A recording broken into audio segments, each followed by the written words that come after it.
শোনো, আমাদের পৃথিবীর 3 ভাগ জল আর 1 ভাগ স্থল। স্থল মানে ডাঙা, মানে যেখানে আমরা বসবাস করি, গাছপালা আছে। তো এই যে 3 ভাগ জল, এত জল, কিন্তু আমরা তবুও বলি জল নষ্ট করিস না, জল নষ্ট কেউ যেন জল নষ্ট করে না। কোথাও মানে কল খোলা থাকলে যেন কলটা কি করা হয়, বন্ধ করে দেওয়া হয়। জলের অপচয় করো না। কেন বলি এত জল দাও, কেন করি বলো তো, কেউ বলতে পারবে? 3 ভাগ তো জল আর 1টি ভাগ স্থল, তার সত্ত্বেও আমরা বলি জল নষ্ট করি। পারবে না বলতে? তার কারণ আমাদের যে জল বেশিরভাগ সেটা হচ্ছে, সব জল তো আমরা খেতে পারি না এবং সব জল আমরা ব্যবহার করতেও পারি না।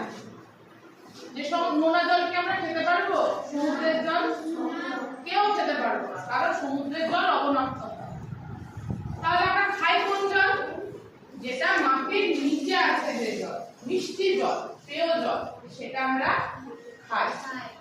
আর এই জলটা কিন্তু আমাদের একটা খুব অল্প পরিমাণে আছে, মানে খুব বেশি নাই, যেটা মাটির নিচে আছে। কিছু নদী নালার জল, পাহাড় পর্বতে বরফ গলা জল, সেগুলো আমরা ঝর্ণার আকারে বেয়ে আসে, এগুলো আমরা খেতে পারি। এই ভূগর্ভস্থ জল আস্তে আস্তে কিন্তু দিন দিন আমাদের কি হচ্ছে, কমে যাচ্ছে। এই কমার কারণ কি? আমাদের অত্যধিক উল্টো পাল্টাভাবে জল নষ্ট আমরা সকলেই করি, কম বেশি। দিনের শুরু থেকে রাত্রে ঘুমাতে যাওয়ার আগে পর্যন্ত কিন্তু আমরা প্রয়োজনের অতিরিক্ত কাজ সকলে জল নষ্ট করি। কি করে? সকালবেলায় ঘুম থেকে উঠে যখন ব্রাশ করতে যাই, আমরা কি করা উচিত? আমাদের ব্রাশ করে নেওয়ার পর কিন্তু কলটাকে ছাড়া উচিত। তা না করে আমরা কি করি? একদিকে ট্যাপের জল পড়ে যায়, অন্যদিকে আমরা ব্রাশ করি। এটা আমাদের আগে বন্ধ করতে হবে। বাথরুমে স্নান করতে গিয়ে আমাদের যদি 1 বালতি জলে স্নান হয়, সেখানে আমরা 3-4 বালতি জল নষ্ট করি। এছাড়া রান্নার কাজে, বিভিন্ন কাজে উল্টো পাল্টা ভাবে আমরা রাস্তায় সরকারের যে কলগুলো দেওয়া হয়, সেই কল কি হয়, অনেক সময় দেখা যায় কল খুলে রেখে মানুষ চলে যাচ্ছে, কল ভাঙা। এইভাবে আমাদের কিন্তু দিন দিন জল নষ্ট হচ্ছে এবং জল কিন্তু আমাদের ভূগর্ভস্থ জল কমে যাচ্ছে। এইভাবে যদি আমরা জল নষ্ট করি, তাহলে একটা সময় আসবে যখন তোমরা কি দেখবা, তোমাদেরকে জলের জন্য কিন্তু লাইন দিয়ে মারামারি করতে হচ্ছে। এখন যেমন আমাদের গ্যাস সিলিন্ডারের জন্য দেখছেন সবাই ভয়ে ভয়ে রান্না করছে, সেরকম অবস্থা। এবার কি হলো, এই যে জলটাকে আমরা এই যে নষ্টটা আমরা করে দিলাম, আমরা জলটা বাঁচাবো কি করে, তাই তো? বাঁচানো যেতে পারে কি করে?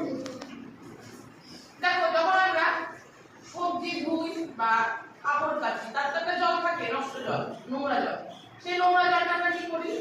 কাপড় কাচার জলটা বাথরুমের জন্য ব্যবহার করতে পারি।